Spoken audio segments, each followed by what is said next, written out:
And it's been a basketball tradition for over a decade, hosting a Christmas party for children with cancer. But when their own coach Dave Rose was himself diagnosed in 2009, the cause took a new meaning for the time.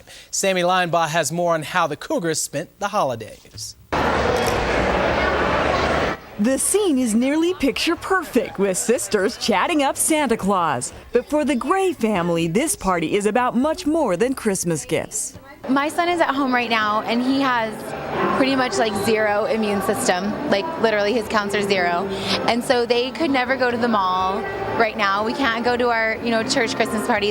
And seeing Santa is obviously really big for them. And it's a big deal for me to then be able to see him. And so this was an amazing time to have a normal Christmas party that they could go to. It was just before the holidays when 6-month-old Mikhael was diagnosed with leukemia. It's awesome to see older kids who had leukemia because I think that's where my son's going to be. Like, he's going to be 5 and then 10 and then 15 and meet other families. There was one little boy who we met who had leukemia, and he's 15 and he's fine, and I'm sure will get his driver's license and is making his mom mad and all these things. Oh, 1, 2, 3. Oh, no, come here.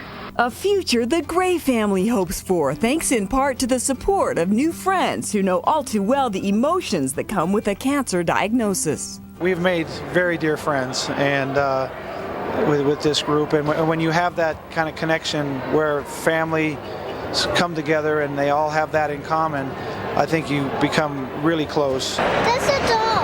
100 families, hundreds of kids are invited to the BYU basketball annual Christmas party, hosted by Coach Dave Rose and his wife Cheryl, with help from their Cougar elves. Got it! That's what I'm talking about, man. It's all for the kids. It's all for these families and these kids that they're struggling right now.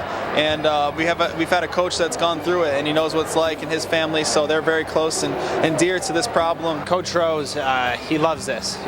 He's so busy the whole year, and he knows that a lot of our success is because of our fans, and a lot of these people are fans, so it's a little that he can do to give back to them and say, hey, thank you for supporting me, and I want to support you too through your life. Dave Rose is one of 2,000 NCAA basketball coaches who have helped raise $50 million in the fight against cancer. But this party is personal in more ways than one. I really understand how much, when people help you, how much support they give you, how much strength it gives you. And so hopefully that's what we can do. Until then, for families like the Grays, having friends who offer hope is the best gift of all. There you go. Last night when we got to sit with parents who are at the end of their treatment, it was just like, okay, we're going to get there. Like, we're going to be at the end, and then we're going to be able to lift up other people who are just starting. So. In Provo, Sammy Linebaugh for The Mountain.